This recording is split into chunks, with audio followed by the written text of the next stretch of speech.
Começando mais um programa da série de entrevistas com os candidatos a deputado estadual e federal aqui da região do Vale dos Sinos, das cidades em que a Vale TV ela tem audiência, Sapiranga, Campo Bom, Novo Hamburgo, Estância Velha e São Leopoldo.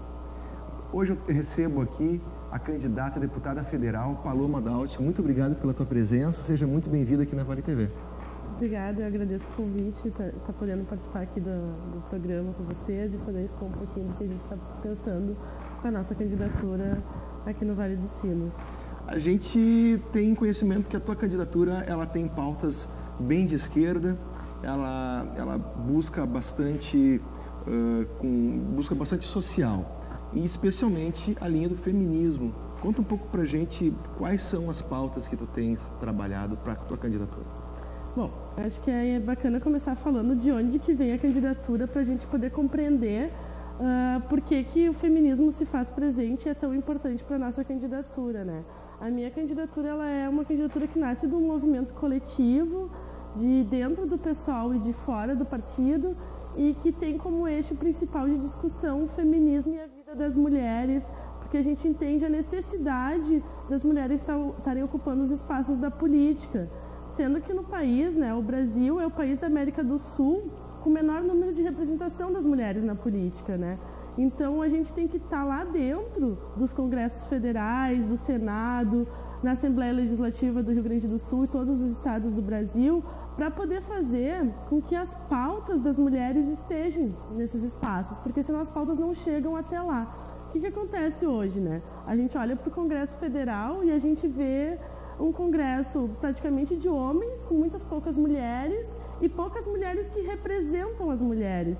Porque a gente está vendo hoje, durante esse processo, várias pautas dizendo mulher vota em mulher, a importância, né, das mulheres estarem unidas nesse processo e estarem escolhendo outras mulheres para representá-las, mas a gente tem que debater que mulheres são essas, né? Que mulheres que a gente vai votar, não é votar em qualquer mulher, é votar em mulheres que nos representem e que estejam a fim de discutir as pautas do movimento feminista.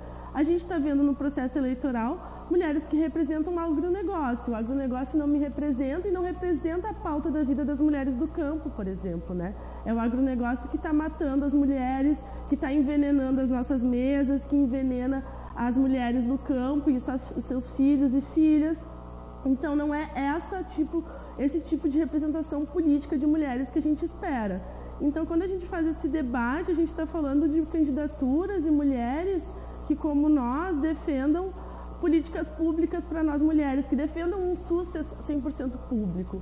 Porque defender o SUS 100% público é defender a vida das mulheres e qualidade de vida para essas mulheres que muitas vezes têm seus filhos doentes e dependem do SUS para ter um atendimento, e quando chegam lá tem um SUS sucateado, né? Com o processo de privatização, que os governos vão sucateando para poder privatizar, e passam as noites, em claro, essas mulheres com seus filhos e filhas e não conseguem ter um atendimento e ainda no outro dia tem que ir trabalhar. A gente fala da revogação das reformas, né? Das contra-reformas que foram feitas durante o governo Temer, né?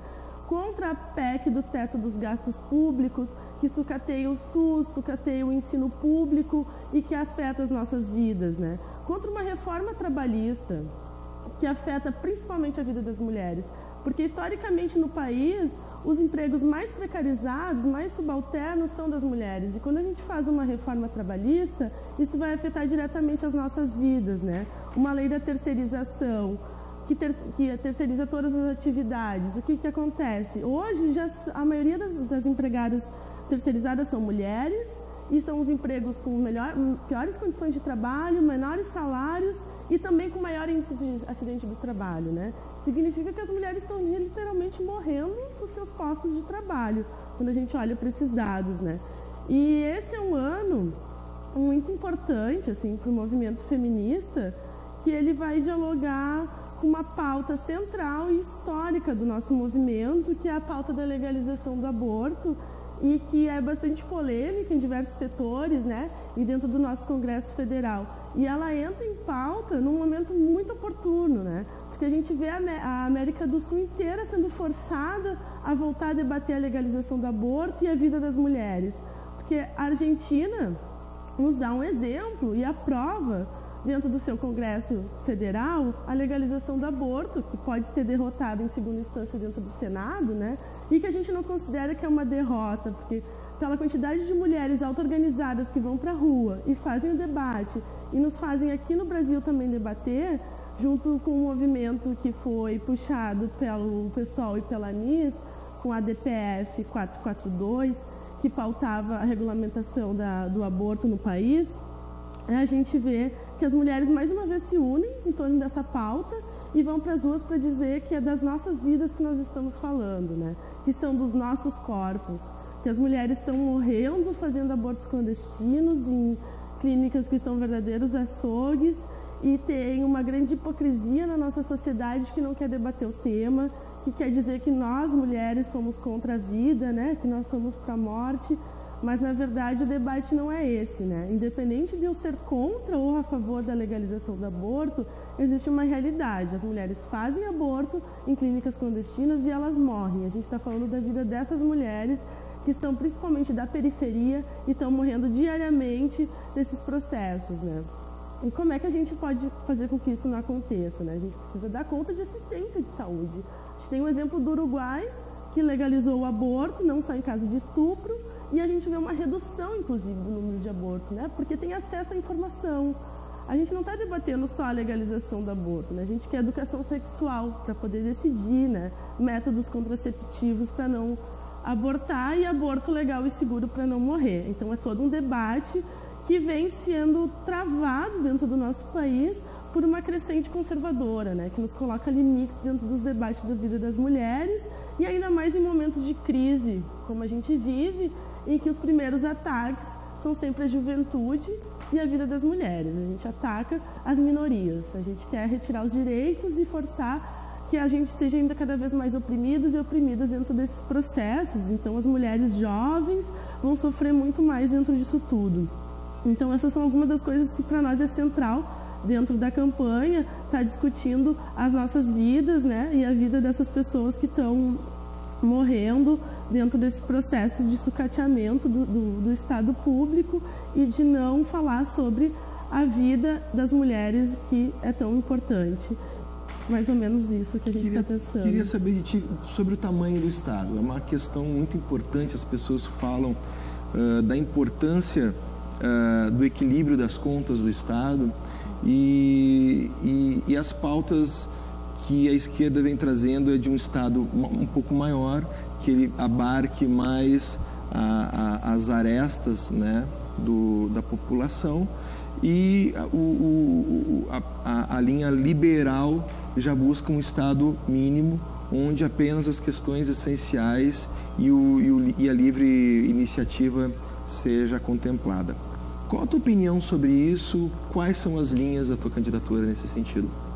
Bom, o PSOL, né, e as candidaturas do PSOL são candidaturas que defendem a importância do serviço público, né? Então isso significa que somos contra essa política de Estado mínimo, que na verdade ele é mínimo para a população e máximo para o capitalismo, né, e para o capital estrangeiro, para as livres ações e venda do Estado, assim. Ele é mínimo para nós que dependemos dos serviços públicos para sobreviver, né? E a gente acredita que existe, sim, e tem como, economicamente é viável se ter um Estado que dê conta dos serviços públicos, né? Aqui no Estado do Rio Grande do Sul a gente vê um amplo debate da da privatização do Banrisul. E o Banrisul é um banco público que dá lucro, né? Então por que a gente vai vender uma estatal que tem lucro, sendo que esse lucro pode ser revertido, né, em melhorias para o Estado? Por que a gente vai terceirizar e privatizar a educação? Tem políticas públicas que veem isso, né, como algo viável, né? O próprio Sartori tentou apresentar algumas propostas que dialogavam com a privatização da educação, com os vouchers de educação, que significa comprar vagas em escolas privadas para alunos, né? Se a gente tem um sistema educacional que precisa, na verdade, ter investimento, né?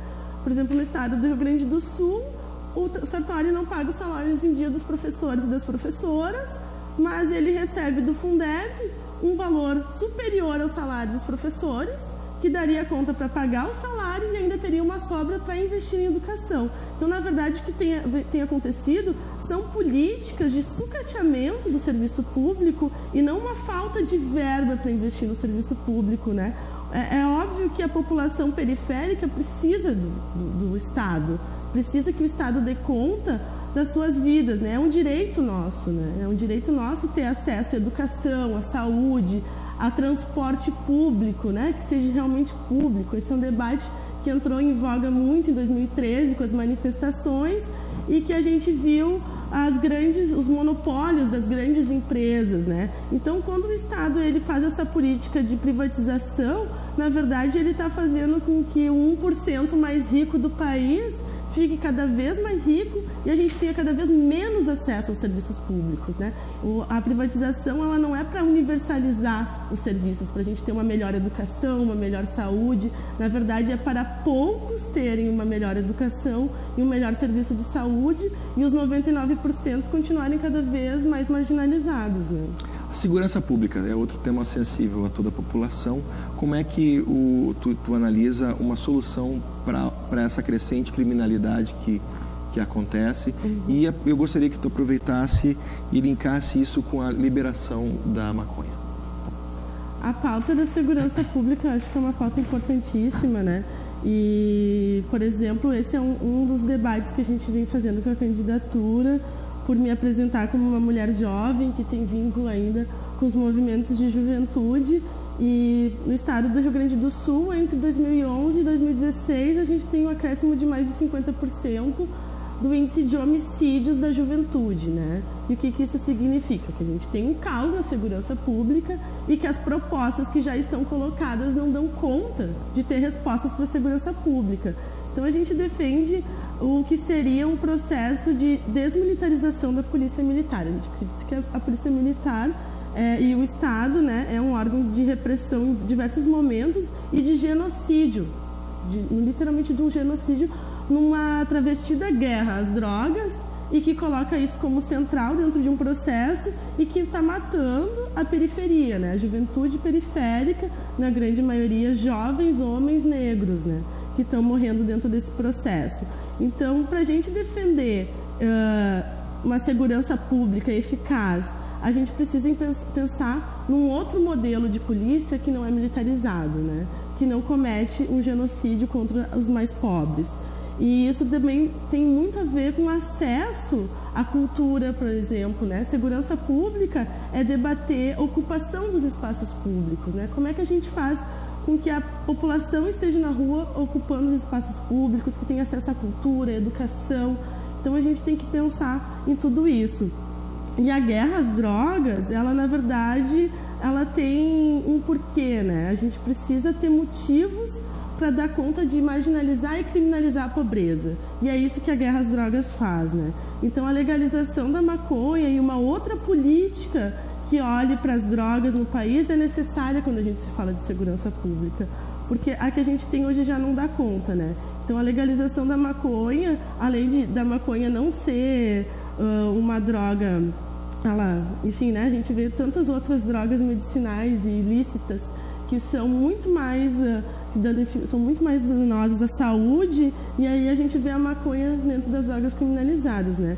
O próprio Uruguai também já avançou muito mais nesse debate do que nós no Brasil, que ainda estamos em diversos debates não conseguindo ter o avanço, né? A gente vê uma repressiva conservadora que nos faz estar o tempo inteiro na defensiva e parece que 2019 não vai ser muito diferente, assim, pelo cenário que a gente vem sendo colocado. Paloma, muito obrigado pela entrevista.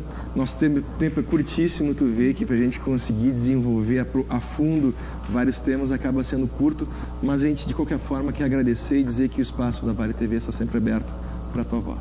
Eu queria agradecer muito o convite de estar aqui hoje, de poder falar um pouquinho mais sobre a candidatura e sobre alguns dos nossas propostas e eixos centrais que querem dialogar com a população. É uma candidatura que vem contra muitas coisas que já estão impostas dentro dessa sociedade que a gente vive hoje e que também questiona todo esse processo democrático, e por isso para nós é importante estar ocupando esses espaços e poder ter espaço de fala e de fazer com que a voz de mais mulheres sejam ouvidas dentro da política.